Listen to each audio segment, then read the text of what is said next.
गुरून् वैष्णवांश्च श्रीरूपं साग्रजातं सहगणरघुनाथान्वितं तं सजीवं साद्वैतं सावधूतं परिजनसहितं कृष्णचैतन्यदेवं श्रीराधाकृष्णपादान् सहगणललिता श्रीविशाखान्वितांश्च नमो विष्णुपादाय कृष्णपृष्ठाय भूतले श्रीमते भक्तिवेदांत स्वामिनिति नामिने नमस्ते सरस्वती देवे गौरवाणी प्रचारिणे निर्विशेष शून्यवादी पाश्चात्यदेशतारिणे नमो महावदन्याय कृष्णप्रेमप्रदायते कृष्णाय कृष्णचैतन्य नामने गौरत्तुषे नमः। हे कृष्णा करुणा सिंधो दीनबंधो जगत्पते गोपेश गोपिकाकांत राधाकांत नमोस्तुते तप्त कांचन गौरांगी राधे वृंदावनेश्वरी भानुसुते देवी प्रणमामि हरिप्रिये वाञ्छाकल्पतरुभ्यश्च कृपा सिन्धुभ्य एव च पतितानां पावनेभ्यो वैष्णवेभ्यो नमो नमः। जय श्री कृष्ण चैतन्य प्रभु नित्यानंद श्री अद्वैत गदाधर सादि गौर भक्तवृंद। हरे कृष्णा कृष्णा कृष्णा हरे हरे हरे राम राम राम हरे हरे। गौराविर्भाव भूमिस्थं निर्दिष्ट सज्जना प्रिया वैष्णव सार्वभौम श्री जगन्नाथाय ते नमः। हरे कृष्णा। तो आज बहुत ही पवित्र तिथि है। आज श्रील जगन्नाथ दास बाबा जी महाराज का विरह महोत्सव तिरुभाव तिथि है। साथ ही श्री रसिकानंद प्रभु की भी तिरुभाव तिथि है। श्रील प्रभुपाद को एक बार भक्तों ने पूछा कि श्रील प्रभुपाद हमारे तो इतने आचार्यगण हैं और किसी न किसी का तो आविर्भाव तिरुभाव होता ही है, तो क्या रोज़ फास्टिंग करनी पड़ेगी? प्रभुपाद बोलते नहीं, रोज़ नहीं करना, केवल प्रेजेंट आचार्य और 3 उनके पहले, अर्थात श्रील प्रभुपाद हमारे फाउंडर आचार्य हैं और उनके 3 पहले अर्थात श्रील भक्ति सिद्धांत सरस्वती ठाकुर, श्रील गौर कृष्णदास बाबा जी महाराज, श्रील भक्ति विनोद ठाकुर। लेकिन फिर भक्तों ने जब परंपरा में देखा तो प्रभुपाद जगन्नाथ दास बाबा जी महाराज का भी चित्र रखते थे। तो प्रभुपाद की अनुमति से जगन्नाथ दास बाबा जी महाराज तक हम लोग फास्टिंग करते हैं, तिरुभाव में आविर्भाव में। यद्यपि रूप गोस्वामी, सनातन गोस्वामी, गोपाल भट्ट गोस्वामी, जीव गोस्वामी सभी की तिरुभाव आविर्भाव तिथि पर भी हम लोग उनकी गुण महिमा कीर्तन का श्रवण करते हैं, लेकिन मुख्यतः जो वर्तमानिक 3-4 आचार्य हैं उनके ऊपर विशेष हम ध्यान केंद्रित करते हैं। श्रील जगन्नाथ दास बाबा जी महाराज हमारी परंपरा के शिरोमणि हैं और इनका चरित्र, इनके जीवन कथा प्रेरणास्पद है। वास्तव में भागवत 2 प्रकार की होती है, एक ग्रंथ भागवत, एक भक्त भागवत। ग्रंथ भागवत हम लोग जानते हैं 18,000 श्लोकों की ग्रंथ भागवत है जिसके ऊपर प्रतिदिन भागवत पाठ होता है। इस्कॉन एकमात्र संस्था है जिसमें प्रभुपाद ने एक श्लोक का एक दिन प्रवचन का विधान रखा है। वास्तव में सामान्यतः बाहर के लोग तो भागवत सुनते ही नहीं हैं, और सुनते भी हैं तो क्या सुनते हैं? भागवत सप्ताह।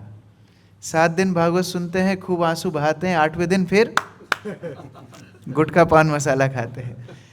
तो ये 7 दिन भागवत कथा बाहर होती है, लेकिन हम लोगों की परंपरा है नित्यम भागवत सेवया, और इसलिए प्रतिदिन कृष्ण सम भागवत विभु सर्वाश्रय प्रति श्लोक प्रति अक्षरे नाना अर्थ कहे। ये कृष्ण के समान भागवत है जो विभु सर्वाश्रय, सभी को आश्रय प्रदान करने वाली है, और हर श्लोक हर अक्षर में अनेक अनेक शिक्षाएं भागवत में हैं। फिर भी भागवत पढ़ने के बाद ऐसा लगता है कि ये हमारे लिए संभव नहीं है। कहाँ परीक्षित महाराज का समर्पण, कुंती का समर्पण, पांडवों का समर्पण, ध्रुव महाराज, प्रहलाद महाराज, गोपियाँ, ब्रजवासी, उद्धव, अक्रूर, ऐसे ऐसे चरित्र हैं, वृत्रासुर। सुन के लगता है कि हमारे द्वारा इस तरह का समर्पण संभव नहीं है। लेकिन फिर एक और भागवत है जो है चलता फिरता भागवत, जो है भक्त भागवत। और ऐसे भक्त भागवत के चरित्र को सुन के हमें भी आशा आती है कि हम भी भक्ति कर सकते हैं। आचार्य शब्द का अर्थ क्या होता है? जो आचरण से शिक्षा दे वो है आचार्य। प्रवचन तो बहुत लोग दे सकते हैं, मैं भी यहाँ बोल ही रहा हूँ बैठ करके, लेकिन हमारा प्रवचन कैसा है? तोता के प्रवचन जैसा है। एक बार एक साधु महात्मा ने देखा खूब सारे तोते हैं, सोचा इनकी सुरक्षा होगी, तो साधु महात्मा ने तोताओं को सिखाया, देखो शिकारी आएगा, दाना डालेगा, जाल बिछाएगा, जाल में फंसना नहीं। सारे तोतों ने मंत्र याद कर लिया। क्या मंत्र है? शिकारी आएगा, दाना डालेगा, जाल डालेगा, जाल में फंसना नहीं। साधु बाद में आए, देखा शिकारी एक बड़े से बोरे में बहुत सारे तोतों को भर के ले जा रहा है, और वो जाल में सारे तोता एक सुर में गा रहे हैं, शिकारी आएगा, दाना डालेगा, जाल डालेगा, फंसना नहीं। तो रटना तो बहुत सरल है, लेकिन उसको जीना, उसको जीवन में उतारना, उसकी प्रेरणा के हिसाब से अपना सर्वस्व अर्पण करना बहुत कठिन है। वो आचार्य होते हैं जो पुस्तक की, ग्रंथ की शिक्षाओं को जीवित रूप देते हैं, वो आचार्य हैं। हम लोग गीता में पढ़ते हैं सर्वधर्मानि परित्यज्य, लेकिन जो सब कुछ छोड़ के भगवान के ऊपर आश्रित हैं वो आचार्य हैं। भगवान बोलते हैं सततम चिंतयन्तो माम, हमेशा जो मेरा चिंतन करेगा वो मेरा महात्मा है, वो मेरे देवी प्रकृति के आश्रित है, वो है महात्मा, भक्त भागवत। और ऐसे भक्त भागवत का चरित्र सुनना ये बहुत महत्वपूर्ण है। वास्तव में भागवत भी क्या है? भागवत में भगवान के चरित्र से ज़्यादा है भक्त का चरित्र। भगवान का चरित्र तो थोड़ा सा है, क्योंकि जब भक्त अपनी भक्ति करते हैं, भगवान को प्रार्थना करते हैं, फिर भगवान प्रकट होते हैं, दर्शन देते हैं, उतना पात्र भगवान का है। लेकिन बाकी चरित्र है भक्तों का चरित्र। आप देख लीजिए, भगवान श्री कृष्ण भागवत में प्रथम स्कंद में 2-3 अध्याय में आते हैं, है ना, कुंती की प्रार्थनाओं में, भीष्म के महाप्रयाण में, द्वारका वापस लौटना इत्यादि, फिर गायब हो जाते हैं और फिर सीधा आते हैं दशम स्कंद में। तब तक कृष्ण लीला है ही नहीं, बाकी अवतारों का वर्णन है। लेकिन भगवान के भक्त मानो नारद मुनि हर स्कंद में आते हैं। पहले स्कंद में आते हैं, फिर दूसरे स्कंद में ब्रह्म नारद संवाद, तीसरे स्कंद में, चौथे स्कंद, 5वां, 6वां। तो ये भागवत चरित्र किसका है? भक्त चरित्र है। और ऐसे भक्तों के जीवन लीला श्रवण करना, विशेषता उनके तिरुभाव आविर्भाव की तिथि के दिन बहुत महत्वपूर्ण है। और इसमें से भी ये विरह उत्सव जो तिरुभाव होता है, ये ज़्यादा महत्वपूर्ण होता है। वैसे वैष्णव का आविर्भाव, तिरुभाव दोनों ही महत्वपूर्ण है, लेकिन तिरुभाव और भी ज़्यादा महत्वपूर्ण है 2 कारणों से। एक कारण है कि जब वैष्णव आविर्भूत होते हैं, इस जगत में आते हैं, तो उनकी कीर्ति ज़्यादा लोगों को पता नहीं होती। जैसे जगन्नाथ दास बाबा जी महाराज भी बांग्लादेश में अवतरण हुए, लेकिन जहाँ अवतरण हुए वहाँ के लोगों को उनके अवतरण के समय उनकी महिमा का पता नहीं था। शिला प्रभुपाद कलकत्ता में अवतरित हुए, जब अवतरण हुए तो लोगों को उनकी महिमा का पता नहीं था। लेकिन जब वो तिरोधान होते हैं, जब वो अपने इस जगत से भगवत धाम की यात्रा करते हैं, सारे जगत को उनकी महिमा का पता होता है। जैसे शिला प्रभुपाद वृंदावन धाम में कार्तिक मास में अपने श्री श्री कृष्ण बलराम मंदिर के अंदर भक्तों से घिरे हुए हरिनाम संकीर्तन के बीच में अपना देह त्याग करते हैं। तो तिरुभाव तिथि बहुत महत्वपूर्ण होती है। और दूसरा कारण है तिरुभाव तिथि इतने महत्वपूर्ण क्यों होती है, क्योंकि जब कोई जीवात्मा भौतिक जगत में आते हैं, उनको कितना कष्ट होता है। आप लोगों को पता होगा, जब ये शरीर से आत्मा अलग होती है, जब किसी की मृत्यु होती है, तो कितना दर्द होता है। बिच्छू, बिच्छू शब्द बांग्ला में है, हाँ बिच्छू है। तो 40,000 बिच्छू एक साथ काटे। कोई को बिच्छू काटा है इधर? बिच्छू किसी को काटा है? हाँ, कोई है एक्सपीरियंस्ड? कोई है? कैसा दर्द होता है प्रभु जी? हाँ, बहुत दर्द होता है ना। एक बिच्छू काटने में इतना दर्द होता है, मानो 40,000 बिच्छू एक साथ काटते हो। इतना दर्द होता है जब कोई जीवात्मा अपने शरीर से अलग होती है। अभी विचार कीजिए, ये शरीर में कोई व्यक्ति 60 साल, 70 साल, 80 साल रहता है, तो शरीर से उसकी इतनी आसक्ति हो जाती है कि इससे विलग होने पे इतना दर्द होता है, मानो 40,000 बिच्छू काट रहे हो। तो जो जीवात्मा शाश्वत काल से भगवान के साथ थी, उनको, जीवात्मा को भगवान से अलग होने में कितना कष्ट होता होगा, विचार कीजिए। और ये सामान्य जीव की बात है। जो भगवान के नित्य परिकर हैं, जो भगवान के नित्य संगी हैं, जो शुद्ध भक्त हैं, जो साधन सिद्ध नहीं नित्य सिद्ध हैं, ऐसे महान वैष्णव जब भगवान को छोड़ के धराधाम में आते होंगे, उनको कितना कष्ट होता होगा, विचार कीजिए।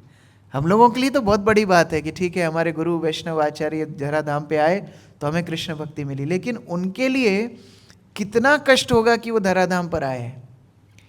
तो आविर्भाव हमारे लिए उत्सव है क्योंकि वो धराधाम पर आए, लेकिन तिरोभाव उनके लिए उत्सव है क्योंकि वो पुनः भगवान के पास लौट करके जाते हैं। और केवल वही महोत्सव नहीं मनाते, कृष्ण भी महोत्सव मनाते हैं। कृष्ण भी महोत्सव मनाते हैं जब उनके शुद्ध भक्त उनके पास वापस लौट करके आते हैं। और इसलिए तिरोभाव तिथि हम लोग धूमधाम से मनाते हैं। हम बोलते तिरोभाव महोत्सव। कभी किसी के घर में आपने देखा है कि किसी की मृत्यु हुई और लोग फीस्ट बना रहे हो, गुलाब जामुन बांट रहे हो? आज आप लोग बड़ी फीस्ट बनाएंगे, ऐसी सूचना हमको आई है। तो कभी ऐसे किसी घर में होता है, किसी की मृत्यु हुई और लोग ढोल बजा करके नृत्य कर रहे हो? लेकिन हम महान आचार्यों के तिरुभाव तिथि पर नृत्य करते हैं, कीर्तन करते हैं, हम लोग बहुत बड़ी फीस्ट बनाते हैं, क्योंकि वो अब भगवत धाम जा रहे हैं, कृष्ण नृत्य कर रहे हैं कि अब ये शुद्ध वैष्णव मेरे पास वापस आ रहे हैं, तिरुभाव तिथि। और ऐसे महान वैष्णवों का गुण चरित्र भगवान स्वयं गाते हैं। आप देख लीजिए, भगवान चैतन्य महाप्रभु जो साक्षात परम पुरुषोत्तम श्री कृष्ण हैं, वो रोज़ जाते थे। उनका रोज़ का नियम क्या था? श्री चैतन्य महाप्रभु का रोज़ की दिनचर्या क्या थी? रात भर कृष्ण विरह में रोते थे और रामानंद राय और स्वरूप दामोदर उनको अलग अलग भजन इत्यादि श्लोक सुना करके थोड़ा शांत करते थे। सुबह उठने के बाद नित्य क्रिया से निवृत्त होके सर्वप्रथम जगन्नाथ के दर्शन करने जाते थे। और कब तक दर्शन करते थे? घंटों दर्शन करते थे। जब तक भगवान के बालभोग आरती नहीं होती थी तब तक दर्शन महाप्रभु करते रहते थे। कहाँ से दर्शन करते थे? वीआईपी लाइन में? कहाँ दर्शन करते थे? पंडा को पैसे दे करके आगे जा करके? कहाँ दर्शन करते थे? गरुड़ स्तंभ के पीछे से दर्शन करते थे। एकदम अंत में, आखिरी में खड़े होकर के जगन्नाथ के दर्शन करते थे। और ये दर्शन जब पूर्ण होता, महाप्रभु जाते थे हरिदास ठाकुर को मिलने। हरिदास ठाकुर जो नामाचार्य हैं, वो पूरे विश्व के उद्धार के लिए अवतीर्ण हुए हैं। हरिदास ठाकुर किसके अवतार हैं? किसके अवतार हैं हरिदास ठाकुर? ब्रह्मा जी के अवतार। जो ब्रह्मा जी सृष्टि के प्रथम जीव हैं, जो आदि कवि हैं, जो कृष्ण के प्रथम शिष्य हैं, ऐसे ब्रह्मा जी जिन्होंने पूरी सृष्टि की रचना की है, वो एक मुसलमान परिवार में हरिदास ठाकुर के रूप में जन्म लेते हैं। और क्योंकि जगन्नाथ मंदिर में जो सनातन धर्मी नहीं है उनका प्रवेश निषेध है, स्वयं कभी जगन्नाथ के दर्शन करने गए नहीं। रूप सनातन कभी जगन्नाथ के मंदिर में प्रवेश किए नहीं। लेकिन हरिदास ठाकुर कितने महाभाग्यशाली हैं। साक्षात हम लोग उस दिन स्थावर और जंगम की चर्चा कर रहे थे। जंगम ब्रह्म श्री चैतन्य महाप्रभु रोज हरिदास ठाकुर को दर्शन देने जाते हैं और जगन्नाथ का महाप्रसाद हरिदास ठाकुर को देते हैं। उसके बाद महाप्रभु जाते थे समुद्र स्नान करने, और समुद्र स्नान करने के बाद प्रसाद लेते, प्रसाद के बाद अल्प विश्राम, और सीधा जाते टोटा गोपीनाथ मंदिर। टोटा गोपीनाथ मंदिर में कौन रहते थे? गदाधर पंडित। उस दिन प्रश्न पूछ रहे थे प्रभु जी, गदाधर पंडित क्यों आए?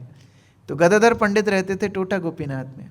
और ये टोटा गोपीनाथ मंदिर में गदाधर पंडित के पास जाके महाप्रभु बैठते थे और टोटा गोपीनाथ उनको गदाधर पंडित उनको भागवत का पाठ सुनाते थे।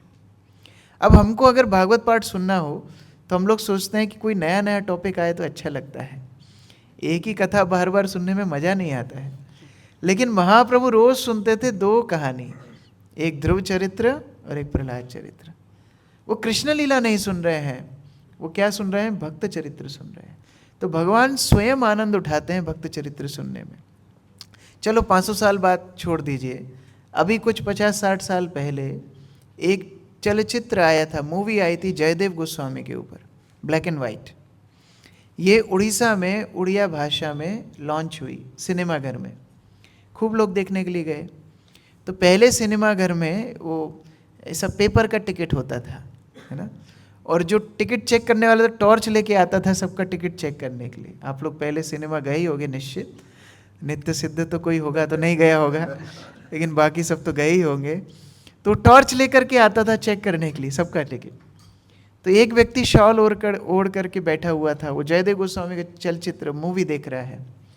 और जब टिकट चेक करने वाला व्यक्ति आया, बोले तुम्हारा टिकट दिखाओ, तो व्यक्ति भागने लगा। तो टिकट चेक करने वाला उनके पीछे पीछे भागने लगा। तो जब दौड़ते दौड़ते वो व्यक्ति को नहीं पकड़ पाया, उसके कंबल को पकड़ लिया, वो कंबल हाथ में रह गया, वो व्यक्ति चला गया।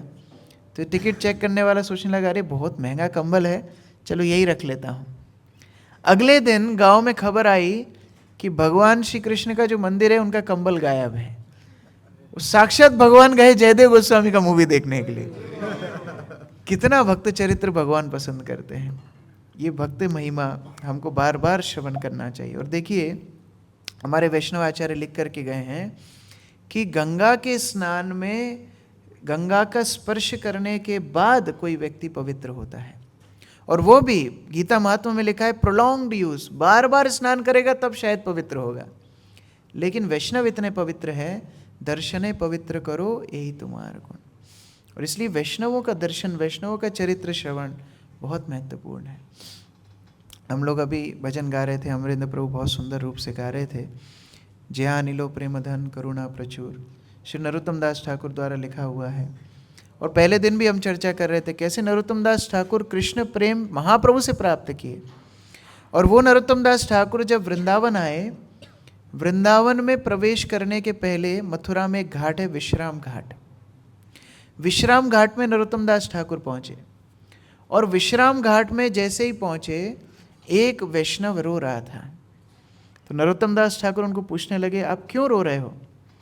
तो वैष्णव बोलते हैं, मैं क्या बताऊं, वैष्णव शिरोमणि श्रील सनातन गोस्वामी और श्री रूप गोस्वामी दोनों ये धराधाम से भगवत धाम को जा चुके हैं। जैसे ही नरोत्तम दास ठाकुर ने सुना, वो मूर्छित होकर नीचे गिर गए। नरोत्तम दास ठाकुर की बहुत समय बाद मूर्छा जब टूटी, नरोत्तम दास ठाकुर उस ब्राह्मण वैष्णव को आलिंगन करके रोने लगे कि मैं अपना घर छोड़ा, खेतुरी ग्राम छोड़ा, इतना मुश्किल से वृंदावन तक आया केवल रूप सनातन का दर्शन करने के लिए। और अब रूप सनातन धराधाम से चले गए, मेरा वृंदावन जाने का और क्या प्रयोजन है? नरोत्तम दास ठाकुर वहीं से लौटने लगे। तो ब्राह्मण बोलते हैं, अरे थोड़ा वृंदावन जाओ तो वहाँ गोविंद देव जी के दर्शन करना, वहाँ मदन मोहन के दर्शन करना, गोवर्धन पर्वत की परिक्रमा करना, राधा कुंड में स्नान करना। नरोत्तम दास ठाकुर बोलते हैं, मेरे लिए अब ये सब बंजर है, सब शमशान समान है, यदि रूप सनातन वहाँ नहीं है। तब साक्षात रूप गोस्वामी प्रकट हुए।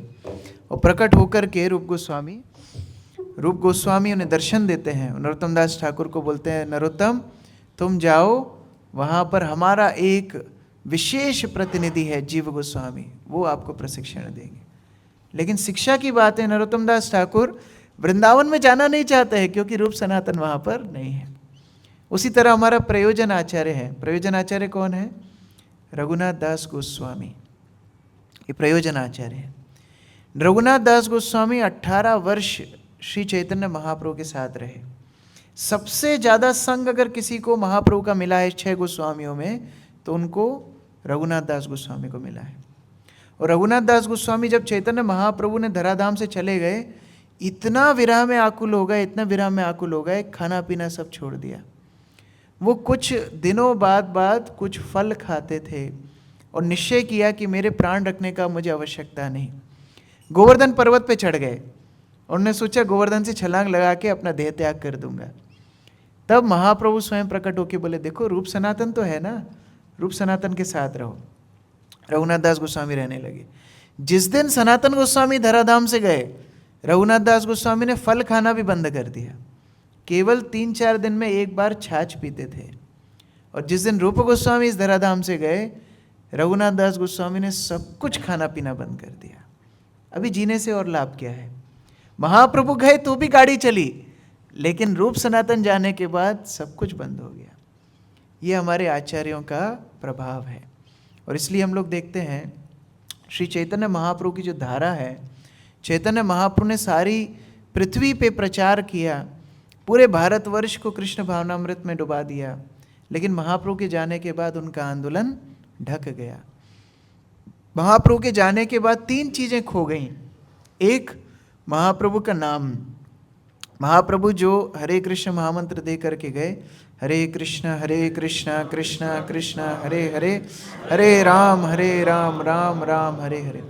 महाप्रभु जो ये महामंत्र दे करके गए, ये नाम विलुप्त हो गया। अभी लोग अलग अलग नाम गाने लगे। आप लोग जगन्नाथपुरी जाओगे तो अलग अलग नाम सुनने के लिए मिलेंगे आपको, है ना।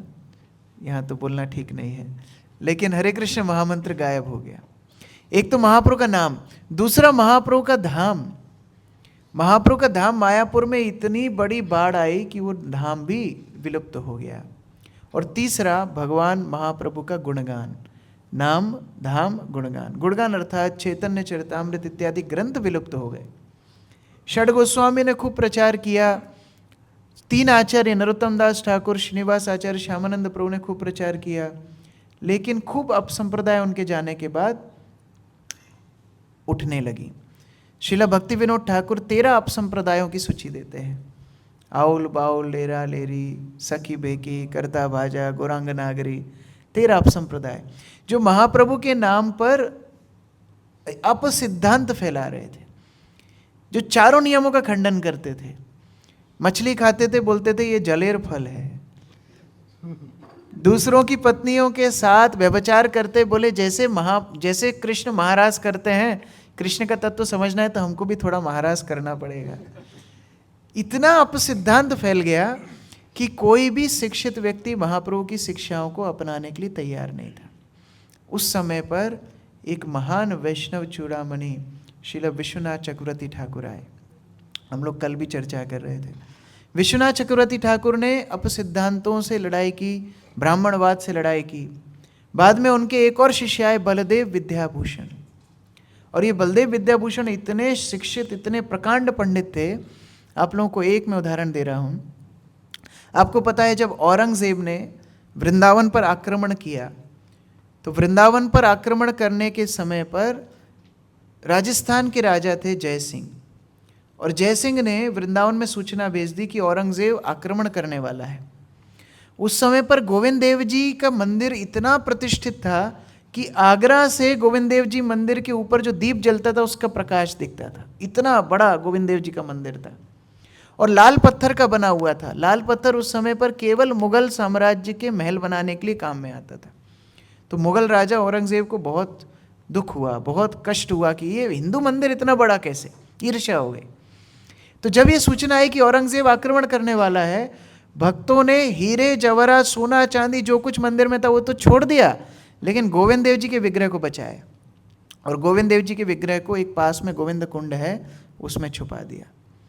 औरंगजेब के सिपाही आए, मंदिर तोड़ा, लेकिन विग्रह उनको नहीं मिला। तो औरंगजेब ने उनको सूचना दी, वहीं पर बैठे रहना, एक ना एक दिन ये विग्रह निकलेगा, इसको तोड़ना है। गोविंद देव जी का विग्रह जब तक नहीं टूटे वापस मत आना। तो सिपाही बैठे रहे, बहुत दिन निकल गए। अब वहाँ के भक्त लोग सोचने लगे कि कैसे ना कैसे गोविंद देव जी को तो बचाना चाहिए। तो एक दिन एक भक्त ने क्या किया, एक भक्त ने एक धुनी लगाई। धुनी आप समझते हैं ना, एक पात्र में कंडा लगाते हैं और वो कंडे में कुछ कपूर, अगरू इत्यादि डालते हैं जिससे धुआं निकलता है। उसको क्या बोलते हैं बांग्ला में? धूप। तो वो लगाते हैं। तो वो एक धुनी लगाया या धूप लगाया और वो लेकर के जा रहा था, क्योंकि मच्छर बहुत थे और ये सारे सिपाही मच्छर को भगाने में बहुत परेशान हो रहे थे। तो ये वैष्णव गया, उसने सिपाहियों को बोला, देखो आप लोग तो बहुत उत्तम इस्लाम पालन करने वाले हो, आप लोग पीर लोग हो, खूब गुणगान किया। आप लोगों को मच्छर काटते हैं, हमको अच्छा नहीं लगता, ये धूप कर दो सब जगह। हाँ हाँ कर दीजिए। तो वैष्णव ने क्या किया, वो धूप में अफीम डाल दिया। अफीम जानते हैं ना, अफीम बोलते बांग्ला में, अफीम नशा का वो क्या बोलते, ओपियम, ओपियम समझते, अफीम नहीं समझते। तो ओपियम, अफीम डाल दिया। वो अफीम डालने से वो धुआं में नशा आ गया, तो इन्होंने तो अपना उत्तर ही लगा लिया, बाकी सारे सिपाही वो धुआं सूंघ करके बेहोश हो गए। और उस समय पर वैष्णवों ने गोविंद देव जी का मूर्ति निकाला, बैलगाड़ी में बिठाया और राधा कुंड भेज दिया। राधा कुंड में बहुत दिन तक सेवा हुई, फिर जयपुर आ गए। अब जयपुर में राधा गोविंद देव जी की सेवा पूजा चलने लगी, लेकिन जयपुर में ज़्यादा गौड़ीय भक्त नहीं थे, जयपुर में रामानंदी बहुत थे।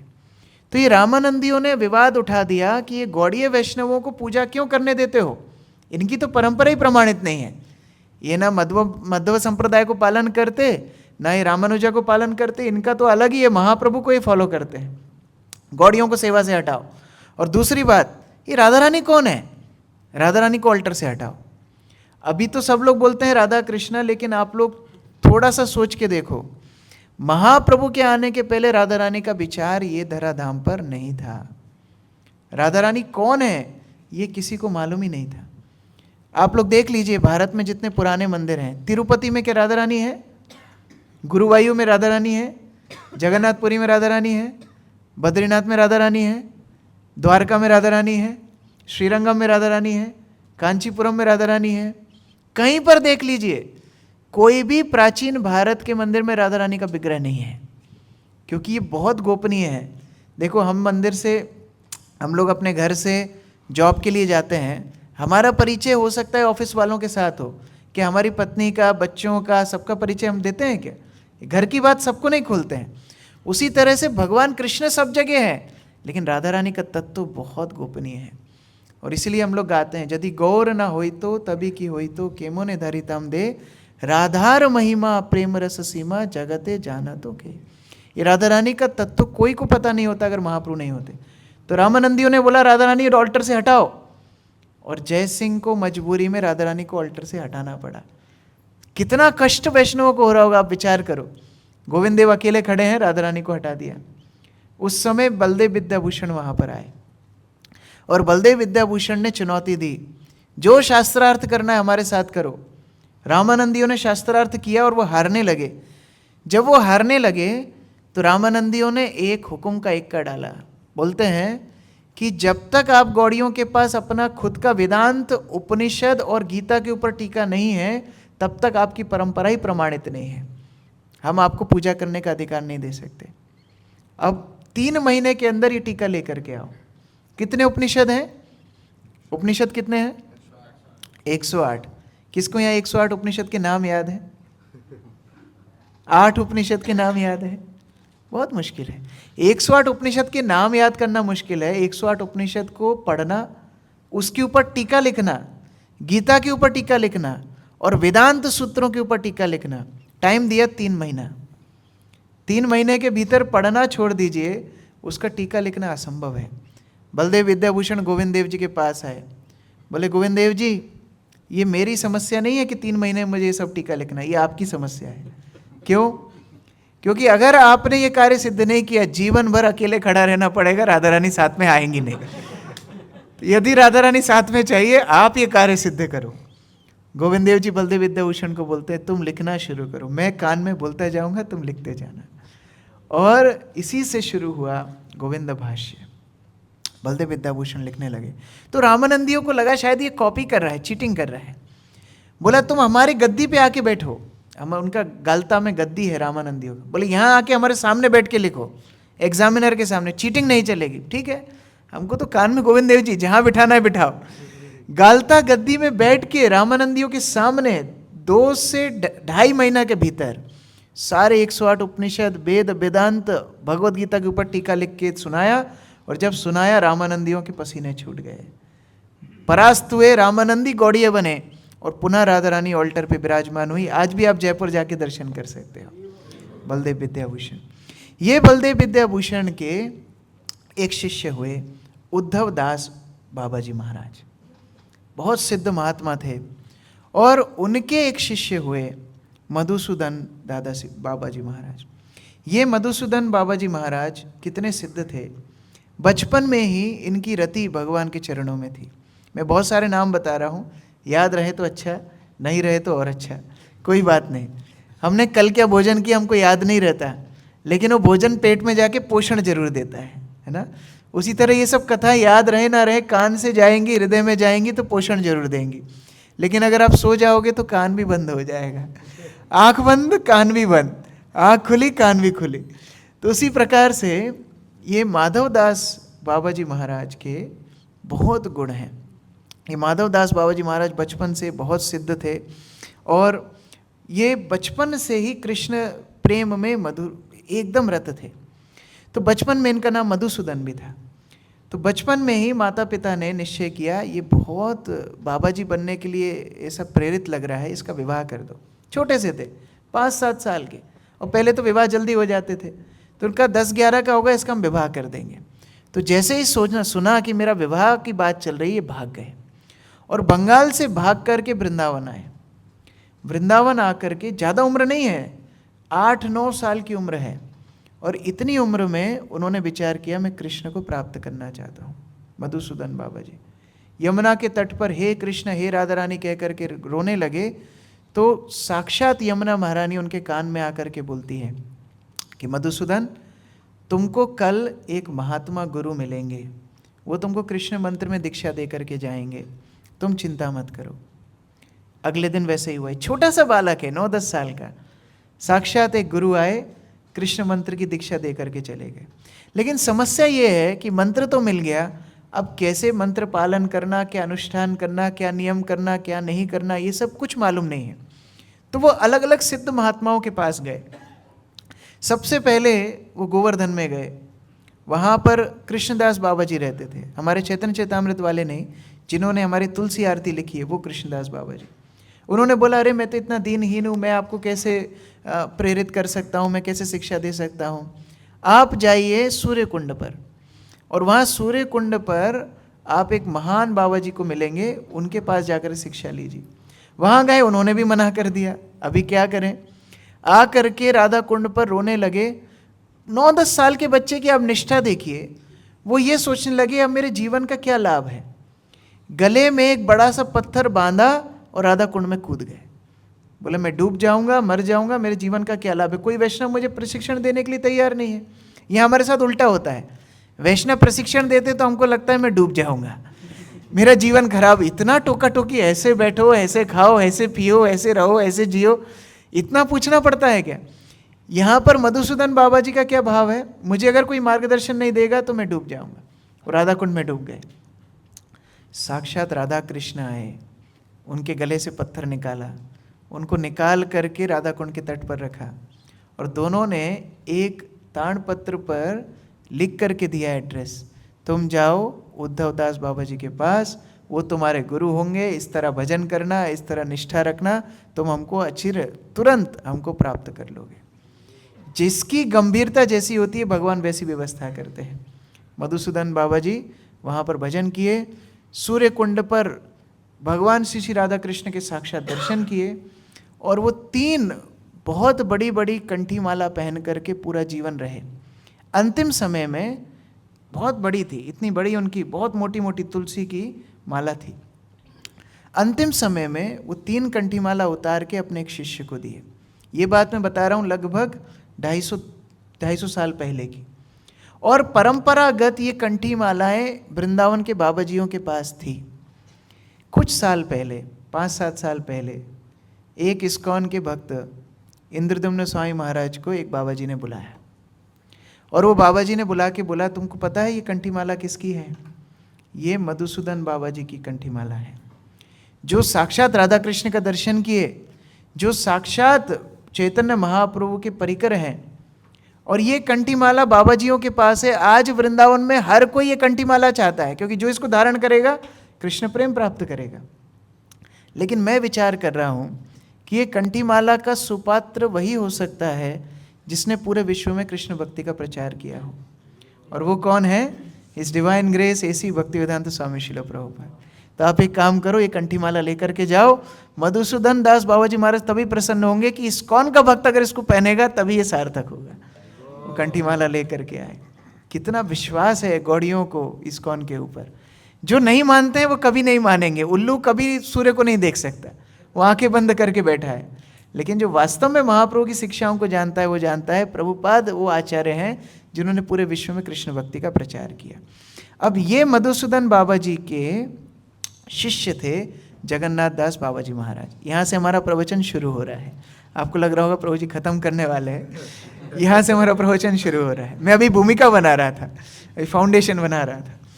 तो जगन्नाथ दास बाबा जी महाराज हमारी परंपरा के वैष्णव सार्वभौम हैं। इन्होंने 145 वर्ष लीला की। कितना? 145। सबसे ज़्यादा हमारी परंपरा में किसी ने ये धराधाम को संग दिया है तो वह जगन्नाथ दास बाबा जी महाराज। और 6 महीने ये नवद्वीप में रहते थे, 6 महीने वृंदावन में रहते थे। इस तरह लगभग 60 वर्ष वृंदावन में रहे, 60 वर्ष नवद्वीप में रहे। लेकिन जीवन के अंत में इन्होंने बोला कि ये वृंदावन में हम नहीं रहेंगे, अब वृंदावन वापस नहीं आएंगे। तो सारे वृंदावन के वैष्णव रोने लगे, बोले बाबा जी महाराज आप वृंदावन में रहते थे तो वृंदावन की शोभा थी, आप वृंदावन छोड़ के क्यों जा रहे हो? बोले वृंदावन में वो औदार्य नहीं है, वृंदावन में वो करुणा नहीं है। बोले कैसे? बोले देखो कृष्ण थोड़ा सा माखन का चोरी किया और दामोदर लीला हो गई, माता यशोदा ने बांध दिया। और वहाँ देखो नवद्वीप में एक दिन चैतन्य महाप्रभु जब निमाई थे, छोटे थे, सची माता को थोड़ा सा तेल मांगते हैं। तो सची माता कोई और काम में व्यस्त थी, तेल नहीं दे पाई। तो निमाई को इतना गुस्सा आ गया, सारे घर का सामान तोड़ दिया। यहाँ तो कृष्ण ने एक भांड तोड़ा था तो कितनी पिटाई पड़ी, और वहाँ चैतन्य महाप्रभु पूरा घर का सामान तोड़ दिया, बिखेर दिया, सब नष्ट कर दिया। जब सची माता वापस आई तो निमाई ने पूरा घर तोड़ चुके थे, निमाई को गोदी में बिठाई, बोले निमाई देख हम तो बूढ़े हैं, हम तो मर जाएंगे, उसके बाद ये तो सब तेरा घर सामान सब तेरा ही है, तू तेरा संपत्ति क्यों खराब करता है? अब ऐसे आगे से नहीं करना। मिठाई खिलाती है। तो जगन्नाथ दास बाबा जी महाराज बोलते हैं वहाँ थोड़ा माखन चोरी करने के लिए इतनी पिटाई पड़ती है, और नवद्वीप में पूरा घर तोड़ने के बाद भी संदेश मिलता है मैं तो नवद्वीप में ही रहूँगा। नवद्वीप अच्छा है क्योंकि नवद्वीप औदार्य धाम है। यहाँ चैतन्य महाप्रभु सदैव करुणा बांटते हैं। और इतने बूढ़े हो गए थे कि गोवर्धन उनकी एक शिला थी जिसकी पूजा करते थे, दर्शन नहीं कर पाते थे, उनकी आंखें बंद ही रहती थी। तो 2 शिष्य 2 तरफ से ये आंख उठा करके दर्शन कराते थे, इतना बूढ़े थे। अब चित्र में देख लीजिए, एकदम झुके हुए हैं, गर्दन टेढ़ी है, पीठ टेढ़ी है, पूरा हाथ झुक गए हैं, लेकिन हरिनाम नहीं छूटा, इतनी निष्ठा थी। और इस प्रकार से जगन्नाथ दास बाबा जी नवद्वीप में रहने लगते हैं। आज जो हम पंचतत्व मंत्र बोलते हैं, श्री कृष्ण चैतन्य प्रभु नित्यानंद श्री अद्वैत गदाधर शिवासादि गौर भक्त वृंद, ये महामंत्र को जगन्नाथ दास बाबा जी महाराज ने हमको दिया है। ये जगन्नाथ दास बाबा जी महाराज ने हमको ये मंत्र दिया। उन्होंने बोला श्री कृष्ण का नाम लेने के लिए हम योग्य नहीं, यदि हम ये पंचतत्व महामंत्र का जप करेंगे तो हरे कृष्ण महामंत्र में होने वाले सारे अपराधों से हम मुक्त हो जाएंगे। उन्होंने ये पंचतत्व महामंत्र दिया। और उनका भजन कैसा होता था? आज फास्टिंग है ना, कितने बजे तक? 12 बजे तक। प्रसाद कितने बजे? 12 बजे ही है। ये कोई प्रश्न है क्या? 12 बजे तक फास्टिंग, तो प्रसाद कब होगा? 12 बजे। कभी कभी हमारे उज्जैन में ऐसा होता है, प्रसादम का टाइम अनाउंस होता है 1 बजे, लेकिन प्रसाद कभी बांटने में 1:30 बज जाता है, वो आधा घंटे में प्रलय आ जाता है। भक्त लोग विद्रोह मचा देते हैं, मुर्दाबाद मुर्दाबाद, नहीं सहेंगे नहीं सहेंगे। आधा घंटा लेट कैसे हो गया? आज जगन्नाथ दास बाबा जी महाराज का भजन देखिए, वो 3 दिन तक अविरत भजन करते थे। 3 दिन, ना खाना ना पीना ना सोना, केवल महामंत्र हरे कृष्ण कृष्ण कृष्ण हरे हरे, राम राम राम हरे। 3 दिन बाद उनका जो सेवक था बिहारी, वो दरवाजे पर दस्तक देता, बाबा जी 3 दिन हो गए।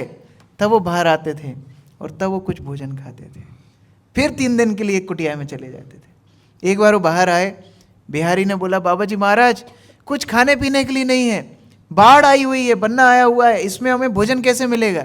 बाबा जी महाराज करताल उसको दे, बिहारी जप कर, कीर्तन कर, तुझे भगवान पे भरोसा नहीं?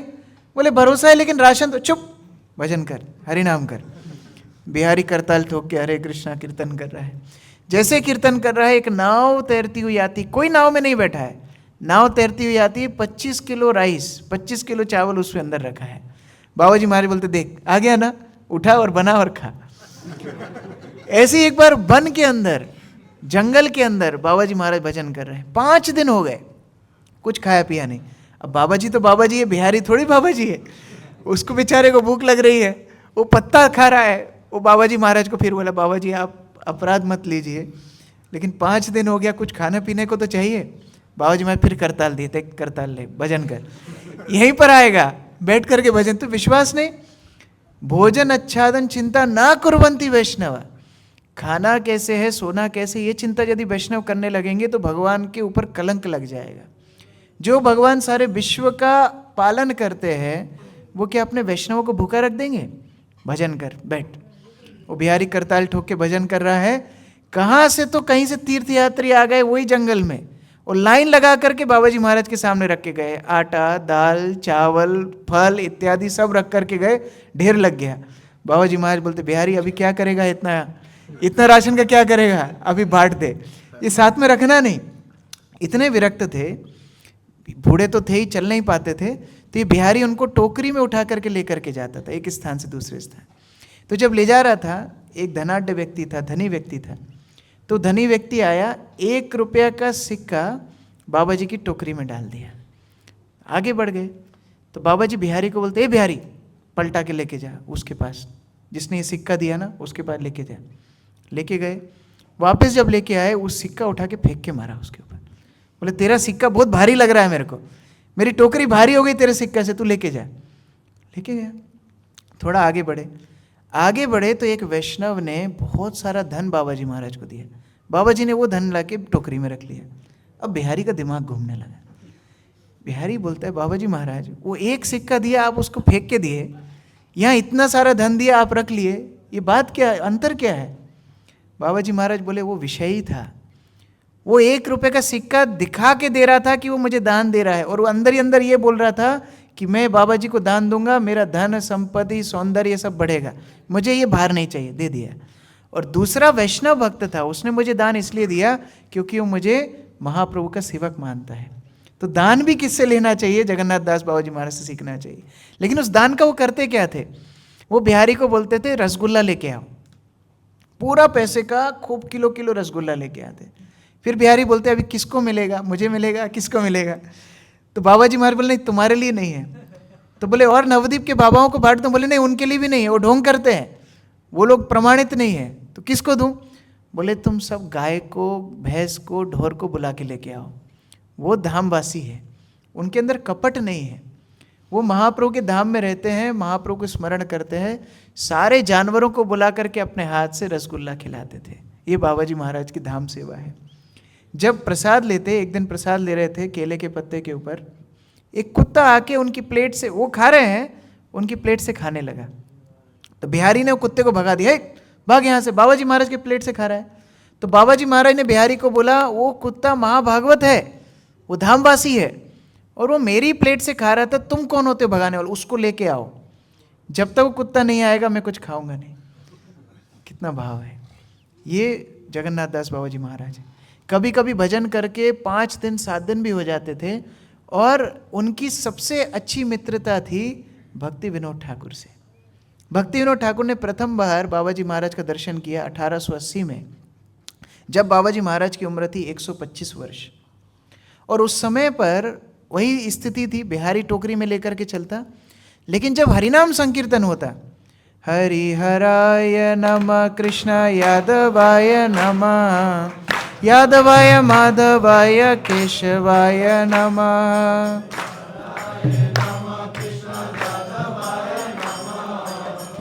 यादवाय माधवाय, गोपाल गोविंद राम श्री मधुसूदन,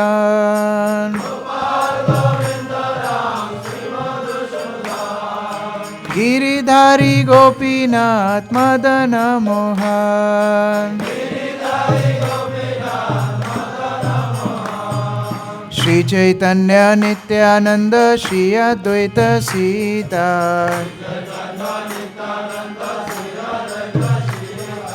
हरि गुरु वैष्णव भगवत गीता,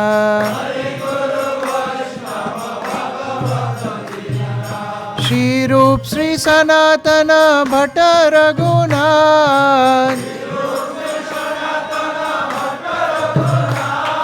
श्री जी जीव गोपाल भट्ट दास रघुनाथ।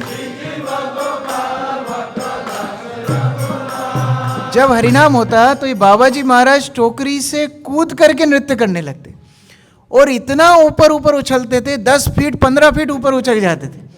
तो भक्ति विनोद ठाकुर ने ये देख करके समझ लिया ये साधारण महात्मा नहीं है।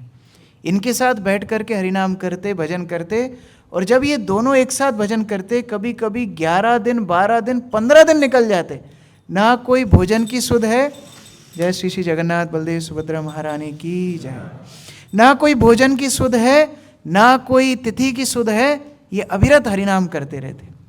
एक दिन बाबा जी महाराज ने एकादशी का व्रत किया। अगले दिन द्वादशी पे सबको बुलाया नवद्वीप में, सबको निमंत्रण है, फीस्ट है फीस्ट है फीस्ट है। अब फीस्ट का इस तरह निमंत्रण तो सभी आ जाते हैं, और बंगाल में तो फीस्ट नाम लेने से 10,000 आदमी इकट्ठा हो जाते हैं। इतने लोग, हजारों हजारों लोग इकट्ठे हो गए। बाबा जी महाराज ने हरिनाम शुरू किया, कीर्तन शुरू हुआ। 1 घंटा निकला, 2 घंटा निकला, 3 घंटा निकला। अब भक्त लोग सोचने लगे ये थोड़ा सुगंध तो आना चाहिए ना, कुकिंग होता है, सब्जी कटता है, थोड़ा कोई सुगंध नहीं आ रहा है। फिर सोचे शायद कहीं और रसोई हो रहा होगा, वहाँ से लेकर के आएंगे शायद। और 3-4 घंटा निकला, अब तो सूर्यास्त होने लगा। अब तो बाप रे बाप, सब परेशान हो गए, बाबा जी महाराज को कौन बोलेगा। एक व्यक्ति बहुत हिम्मत करके बोला, बाबा जी महाराज वो फीस्ट का क्या हुआ, तो आप सूचना दिए थे फीस्ट मिलेगा।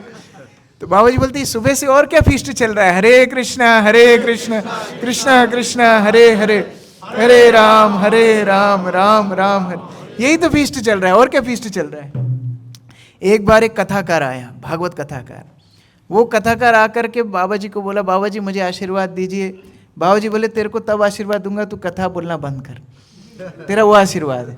क्योंकि जो पेट के लिए कथा करता है, जो धन के लिए कथा करता है, वो विषय वेश्या के समान है, बंद कर दे।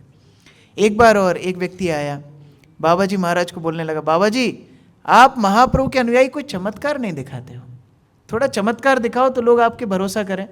उसी समय बाबा जी एक छड़ी उठाते हैं, जमीन में ठोकने लगते हैं, भाग यहाँ से, भाग यहाँ से। तो व्यक्ति को लगता है मुझे भगा रहे हैं। बोले नहीं नहीं, तुमको नहीं भगा रहा हूँ, तुम बैठो।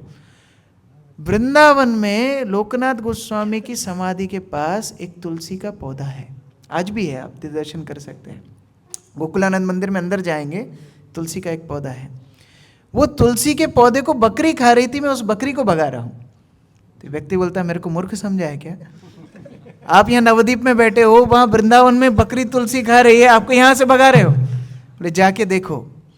तो उसने एक पत्र लिखा वृंदावन में कि ये डेट को, ये समय पे इस तरह घटना हुई थी क्या।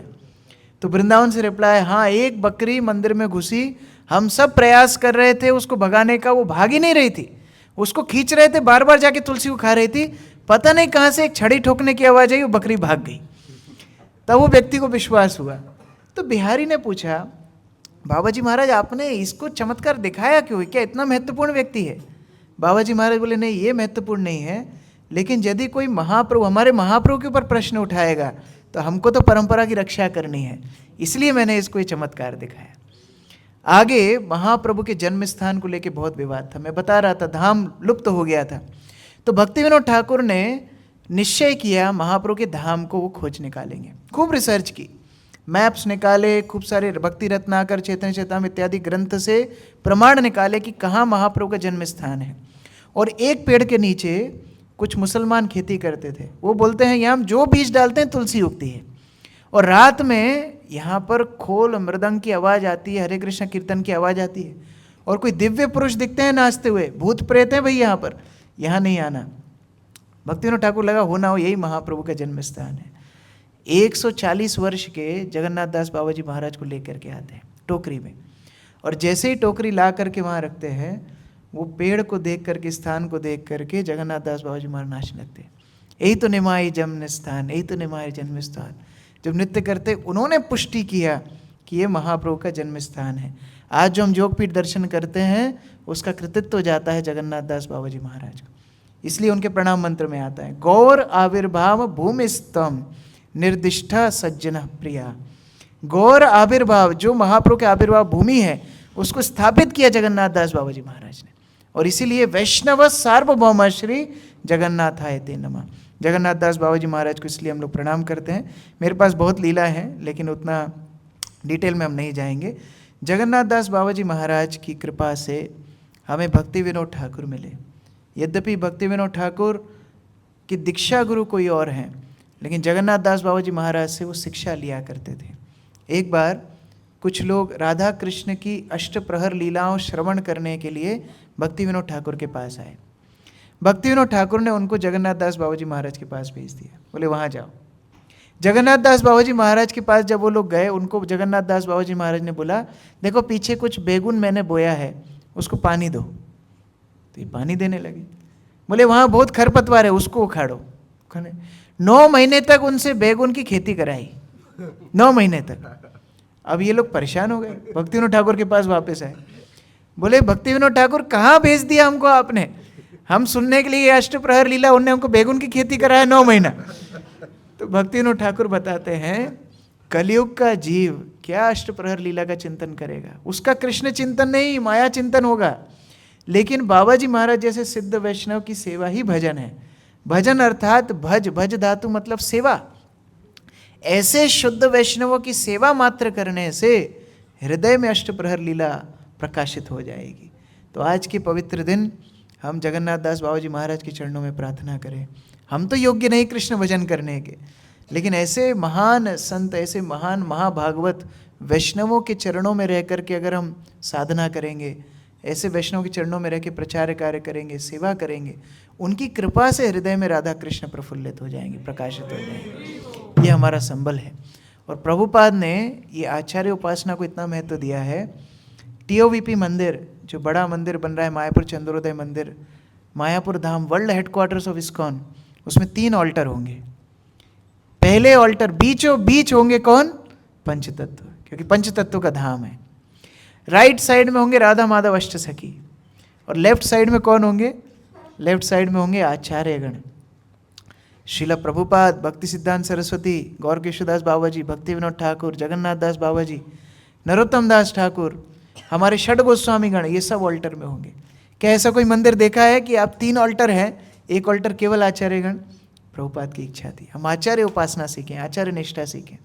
तो आज से ये बहुत पवित्र दिन है, हम लोग प्रार्थना कर सकते हैं जगन्नाथ दास बाबा जी महाराज जिस तरह भजन परायण थे, भजन निष्ठ थे, हम भी एक कण अपनी भजन के प्रति, गुरु के प्रति निष्ठा को प्राप्त कर सकें। जय श्रील जगन्नाथ दास बाबा जी महाराज की, श्रील प्रभुपाद की, समवेत भक्त वृंद की, निताई गौर प्रेमानंदे। हरि बोल। हरे कृष्ण। प्रभुपाद की जय। गौर प्रेमानंदे। प्रश्न यदि कारो থাকে माइक দিয়ে বল।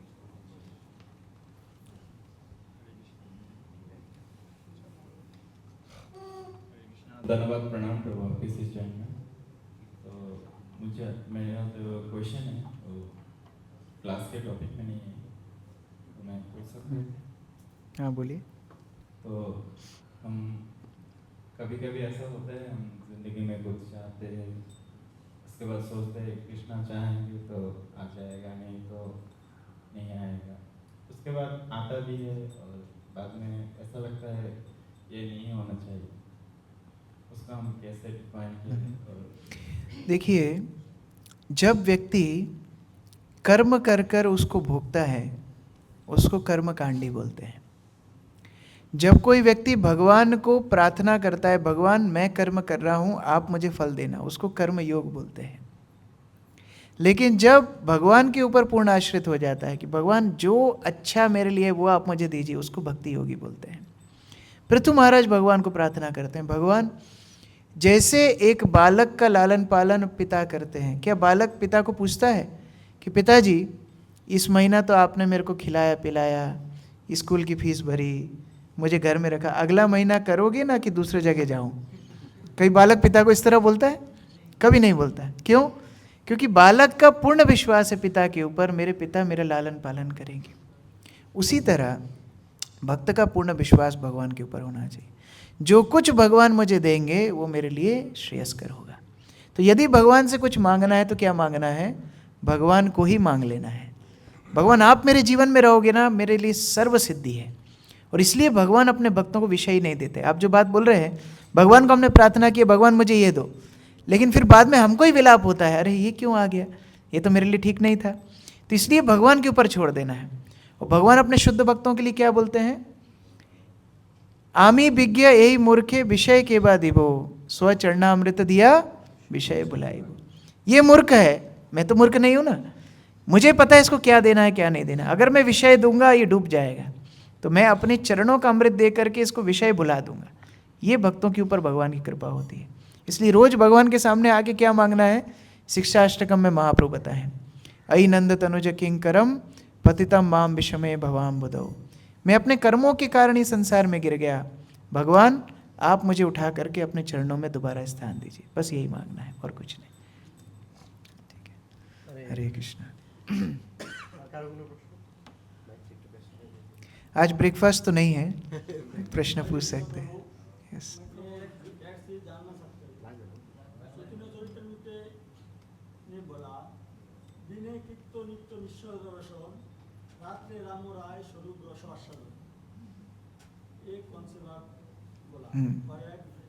जितना गुप्त रहेगा उतना ही पुक्त होगा, जितना व्यक्त करेगा उतना ही त्यक्त होगा।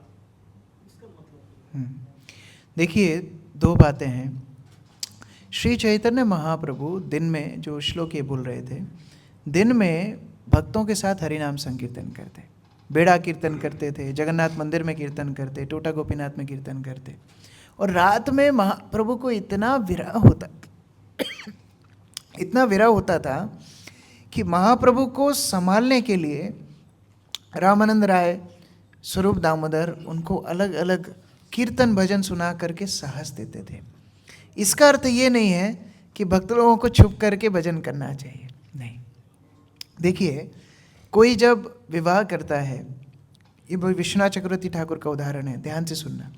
जब कोई विवाह करता है, घर में बहू आती है, तो बहू को सबको नहीं दिखाता है ना।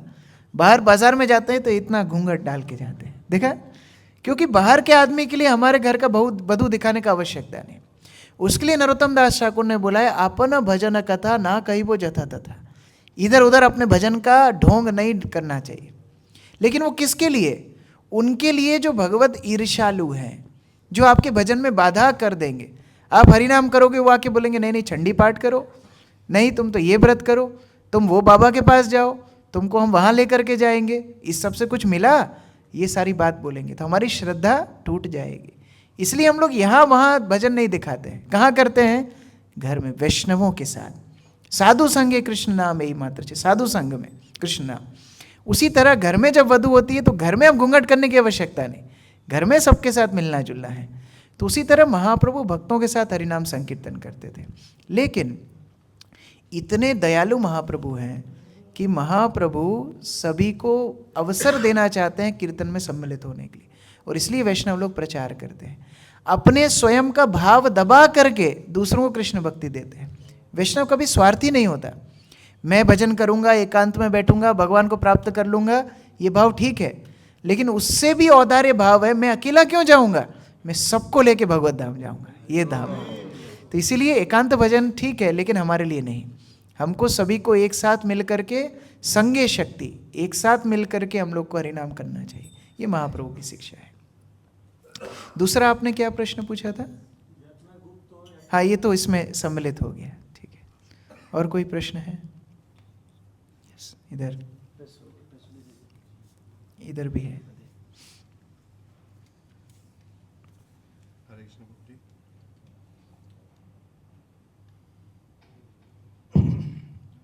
हरे कृष्ण प्रभु जी, धन्यवाद। आप दान के बारे में बोला, दान। तो हम लोग जब दान करता है कुछ ना कुछ मांग के दान करता है, हम दान करेंगे हमको ये होगा ये होगा, लेकिन हमारा दान कौन सा भाव में होना चाहिए? 3 प्रकार के दान गीता में बताए हैं। तमोगुणी दान होता है जो डर के दिया जाए। कई बार भक्त लोग बहुत डराते हैं, तुम दान नहीं दोगे तुम्हारा सब नाश हो जाएगा, तुम बहुत पाप मिलेगा, बेचारा डर के दान दे, तमोगुणी दान है। दूसरा तरह का दान होता है राजसिक दान। राजसिक दान मतलब मान प्रतिष्ठा के लिए, हमारे इस्कॉन मंदिर में ज़्यादा होता है। आज का प्रसाद स्पॉन्सर किया गया है फलाना ढिमकाना की तरफ से, एक बार महामंत्र बोल के हम उनको अभिवादन करेंगे। कई बार लोग पंखा दान करते हैं, यहाँ तो पंखा नहीं है, पंखे पे 3 पंखुड़ी होता है, देखा, पूरा खानदान का नाम उस पे लिखा देते हैं। तो जब पंखा घूमता है ना, उसके साथ एक खानदान भी 14 भुवन में घूमता रहता है। जितना नाम प्रतिष्ठा की आसक्ति रहेगी वो राजसिक दान है। दान इतना गोपनीय होना चाहिए कि सीधे हाथ से दान करो तो उल्टे हाथ को भी पता ना पड़े, इतना गोपनीय दान होना चाहिए। ये दान का सही भाव है। और सतोगुणी दान होता है ये संसार से मुक्त होने के लिए, कि मैं दान करूंगा मेरा द्रव्य शुद्धि होगी। गृहस्थ को दान करना इसलिए आवश्यक है, मेरा द्रव्य शुद्धि होगी, मैं ये संसार से छूट जाऊंगा। लेकिन ये 3 गुणों से ऊपर विशुद्ध दान है। विशुद्ध दान क्या होता है? जब वैष्णवों की सेवा में कोई दान देता है, लेकिन उसमें आसक्ति नहीं होना चाहिए। प्रभु जी मैं 1 लाख रुपया दे रहा हूँ, आपको मंदिर में पेंटिंग ही करवानी पड़ेगी, नहीं। आप दान दे के जा रहे हैं, अब आपका अधिकार खत्म। अब गुरु वैष्णव निर्णय लेंगे उस दान का क्या करना है। ये विशुद्ध दान है। और इसलिए प्रभुपाद सबसे दान लेते थे। एक बार एक कसाई आया कलकत्ता में, वो कसाई दान लेकर के आया, तो भक्त लोग सोच रहे थे बाप रे बाप, इतना उग्र कर्म, इसका दान जो लेगा कौन पचाएगा, मर जाएगा, क्या करेगा। प्रभुपाद के सामने दान रखा, खूब सारा पैसा लेके आया था। तो प्रभुपाद बोले नहीं नहीं, मैं लायक नहीं आपका दान स्वीकार करने के लिए, ये विषयी दान है, ये कर्मपूर्ण दान है, ये उग्र कर्म का दान है। तो व्यक्ति पैसा ले जाने लगा। प्रभुपाद बोले रुको, मैंने जाने को कब बोला तुमको, मैं नहीं ले सकता, राधा गोविंद ले सकते, दान पेटी में डाल के जाओ। तो हम नहीं ले सकते, लेकिन भगवान पचा सकते हैं। तो उसी प्रकार जब हम दान दें, शुद्ध भावना से दें कि ये गुरु का पैसा है, गुरु को दे दिया, अभी गुरु जैसे इस्तेमाल करें उनकी इच्छा। और जब कोई दूसरे विषयी दान देते हैं, खुद के ऊपर उस दान को इस्तेमाल करेंगे, विनाश हो जाएगा। लेकिन वही दान राधा, मदन मोहन, जगन्नाथ, बलदेव, सुभद्रा, श्रील प्रभुपाद की सेवा में इस्तेमाल होगा, आपका कुछ अनहित नहीं होगा। ये विचार है। और कोई प्रश्न? यहाँ पीछे, अच्छा पीछे माइक है ऑलरेडी, ठीक है।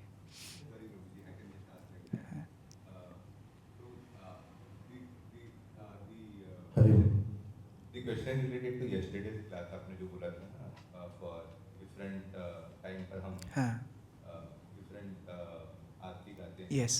तो हम सुबह मंगल आरती के लिए हम संसार दामन गाते हैं, लेकिन हमने नोटिस किया है कि वृंदावन में विवाह विशेष गाते हैं। तो maybe I don't know what is the reason. हाँ, वास्तव में भगवान के सामने भगवान का ही गुणगान होता है।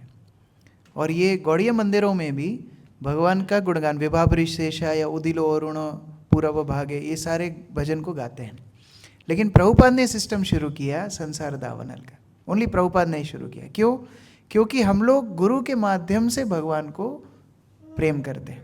हमारी योग्यता नहीं भगवान को डायरेक्ट, सुबह सुबह गुरु का स्मरण करते हैं और गुरु के माध्यम से भगवान ज़्यादा प्रसन्न होते हैं। लेकिन वृंदावन में क्योंकि प्रभुपाद की समाधि मंदिर में ही है, तो 4:10 पे संसार दावनल भक्त लोग पहले ही गा लेते हैं।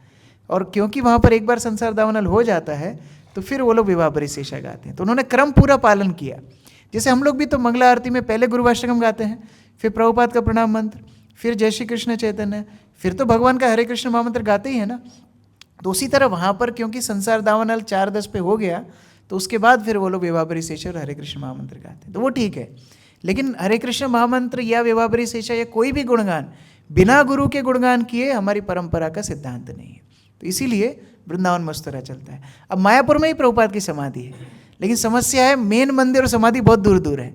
तो सब भक्त लोग मेन मंदिर में जाते हैं, प्रभुपाद समाधि में नहीं जाते हैं। तो वहाँ पर मेन मंदिर में भी फिर से संसार दावनल होता है, जिससे सब भक्त लोग गा सके। तो ये उसका प्रैक्टिकल एडजस्टमेंट है। अदरवाइज कंसेप्ट इज सेम, कि पहले भगवान के गुण के पहले गुरु का गुणगान हो, ये कंसेप्ट है। यहाँ पर प्रश्न है।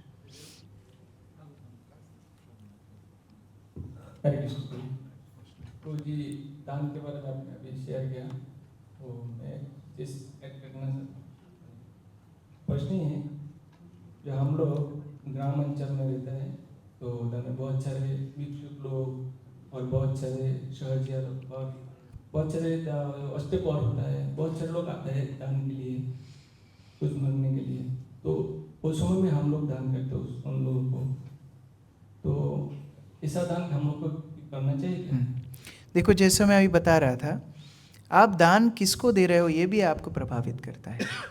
यदि वो दान सही दिशा में ना लगे तो आप लोगों की उन्नति में बाधा हो सकता है। इसलिए ये देखना है कि दान किसको दे रहे हैं। हमारी तो परंपरा है, प्रभुपाद है, गुरु वर्ग है, उनको दान देना चाहिए। अच्छा, लेकिन इसका मतलब ये नहीं है कि वैष्णवों के अंदर से करुणा चली जाएगी। कोई बहुत दरिद्र है, भूखा है, आपके सामने बोल रहा है, आप बोले नहीं हम कुछ नहीं देंगे, आप उनको प्रसाद दे सकते हैं। आप भगवान को अर्पित करके प्रसाद दे दीजिए, आप उनको मंदिर लेकर के आइए, भरपेट खिलाइए, उस तरह आप मदद कर सकते हैं। लेकिन पृथक रूप से, स्वतंत्र रूप से किसी को मदद करेंगे, हो सकता है वो धन ठीक दिशा में ना लगे तो वो पाप आपको भी लगेगा। इसीलिए निश्चित ये करना है कि वो सही दिशा में लगे। गरीबों को मदद करना गलत नहीं है, लेकिन आप भगवान जगन्नाथ को अर्पित करके प्रसाद वितरण कीजिए, तो फिर आप भी पाप के भागी नहीं बनेंगे, उनका भी आध्यात्मिक उन्नति होगा। ये विचार रखना चाहिए। ठीक है। कभी कभी तो हम लोग को समाज का कोई नियम कानून मानना चाहिए, क्योंकि हम लोग समाज में रहते हैं, तो कोई मैं बोल रहा हूँ जो अस्तपोर होता है बाहर के ग्राम में, कीर्तन, हाँ, कीर्तन होता है, तो वो लोग आते हैं, तो हम लोग को भी समाज में रहना है। कई बार वैष्णव और चतुर होते हैं। वैष्णव क्या करते हैं, उनको बोलते हैं आपको क्या व्यवस्था चाहिए आप बताओ, तो हम आपको व्यवस्था करके दे देंगे। आपको मृदंग चाहिए ना, हम मृदंग स्पॉन्सर कर देंगे। आपको माइक सिस्टम चाहिए, माइक सिस्टम हम ला के दे देंगे। तो डायरेक्ट धन देने की बजाय कीर्तन में जो जो वस्तु लगती है आप वो भी मदद कर सकते हो। ये भी एक तरीका है बचने का। तो इस तरह वो भी शांत हो जाएंगे और आपको डायरेक्ट पैसा भी नहीं देना पड़ेगा। तो ये भी एक तरीका हो सकता है। हरे कृष्ण। हरे कृष्ण। कि नहीं? प्रभु जी, मेरा अभी प्रभु जी के प्रश्न, हाँ, अच्छा। प्रश्न है, लेकिन हिंदी तो बांग्ला में बोलिए, इंग्लिश में ही बोल सकते हैं। प्रभु जी, हरे Krishna. As you mentioned in your verse that Haridas Thakur is the expansion of Brahma. But on the other hand, we can see that Haridas Thakur, he is the eternal associates of Mahaprabhu. So how we can understand this matter? बहुत अच्छा प्रश्न है। प्रश्न है, हरिदास ठाकुर ब्रह्मा के अवतार हैं, लेकिन हरिदास ठाकुर तो महाप्रभु के नित्य परिकर भी हैं, तो इसको कैसे समझा जाए? आध्यात्मिक जब भगवान लीला करते हैं तो कई पात्र एक पात्र में प्रवेश कर सकते हैं और एक पात्र कई भूमिका भी निभा सकते हैं, दोनों संभव है। जैसे हम लोग कल चर्चा कर रहे थे, राधा रानी का, कृष्ण का सम्मिलित रूप चैतन्य महाप्रभु, फिर राधा रानी अलग से गदाधर पंडित के रूप में भी है। उसी तरह कई महाप्रभु के अनुयायी कई पात्रों का समावेश है।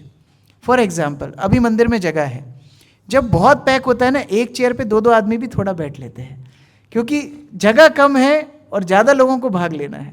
उसी तरह महाप्रभु की लीला इतनी मनोरम है, पात्र सीमित है लेकिन बहुत लोगों को भाग लेना है, तो एक एक पात्र में कई आवेश हैं। जैसे महाप्रभु महाप्रकाश लीला में हरिदास ठाकुर को बोले तुम प्रहलाद के भी अंश हो, प्रहलाद भी हैं हरिदास ठाकुर के अंदर। अब ब्रह्मा जी को भी आना था, तो ब्रह्मा जी किन के प्रवेश करेंगे? हरिदास ठाकुर के प्रवेश कर गए। तो उस तरह हरिदास ठाकुर नित्य भी हैं, ब्रह्मा जी का भी उनमें आवेश है, प्रहलाद का भी उनमें आवेश है। जैसे रामानंद राय विशाखा सखी भी है और अर्जुन भी है। अर्जुन विशाखा सखी दोनों सम्मिलित रूप में रामानंद राय के रूप में लीला कर रहे हैं। तो उस तरह महाप्रभु की लीला में कई ऐसे पात्र हैं जहाँ बहुत सारे भक्त लोगों ने एक रूप में आश्रय लिया है महाप्रभु का संग करने के लिए, तो ये संभव है। आप देखिए नंद और यशोदा, गोलोक वृंदावन में चिरकाल से भगवान के माता पिता नंद यशोदा है, लेकिन जब धराधाम पे आए तो द्रोण और धरा ने भी तपस्या की थी, अब उनको भी माता पिता बनना है, लेकिन नंद और यशोदा भी तो पहले से फिक्स है। तो द्रोण और धरा चिर सनातन जो यशोदा और नंद है उनके अंदर प्रवेश कर जाते हैं और वो सम्मिलित रूप में भगवान का लालन पालन करते हैं। तो ऐसा भगवान की लीलाओं में संभव होता है। Hare Krishna. So Prabhuji, we can say that also Brahma is the expansion of Haridas Thakur. Expansion बोलना ठीक नहीं है, क्योंकि ब्रह्मा जीव हैं और अलग अलग समय पर ब्रह्मा अलग अलग होते हैं। तो अभी के जो ब्रह्मा हैं जिन्होंने कृष्ण लीला में अपराध किया था, वो उनको इतनी ग्लानि हुई कि मैंने क्यों भगवान के बछड़ों को चुराया, क्यों ग्वालों को चुराया, तो वो हरिदास ठाकुर के शरीर में आश्रय लिए हैं, ये देखने के लिए कि बिना कोई पदवी के, बिना कोई सम्मान के, म्लेच्छ परिवार में जन्म, निम्न जन्म लेकर भी भजन कैसा होता है, ये देखने के लिए प्रवेश की। तो आश्रय बोल सकते। ठीक है, धन्यवाद। हरे कृष्ण। शिल प्रभुपाद की जय। हिज ग्रेस কৃষ্ণ কেশব প্রভু की जय। এই যে গৌর প্রেমানন্দী, এটা আমাদের যে ধারাবাহিকতা কিছু প্রশ্নোত্তর পর্ব, তবে আজকে প্রশ্নোত্তর পর্ব आज जितना नाम बताया अलग अलग आचार्य का, वो नाम याद कोई कर लेगा तो उनको बहुत बड़ा पुरस्कार देना चाहिए।